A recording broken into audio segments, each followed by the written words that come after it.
તો મિત્રો આપણા જોડે હોન્ડા સાઇન આવ્યું છે, તો એમાં કહેવાના મતલબમાં જે એન્જિનનું જે ટાઈમિંગ છે એના વિશે આપણે ખાસ જાણીશું.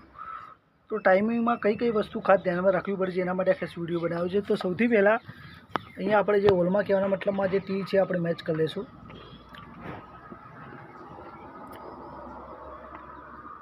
આ રીતની પ્રોસેસ રહેશે. એના પછીનો જે ઉપરનો ભાગ છે એમાં ખાસ મિત્રો જે શાફ્ટ છે આ રીતે વર્કઆઉટ કરવી જોઈએ, ખાસ ધ્યાન રાખજો મિત્રો. જો આ રીતે વર્કઆઉટ નહીં કરે અને જો આ શાફ્ટમાં પ્લે નહીં હોય તો તમારું ટુ વ્હીલર ચાલુ થવામાં તકલીફ પડશે અને ચાલુ થશે નહીં. વાલ બેન્ડ થઈ જશે, ખર્ચો વધી જશે.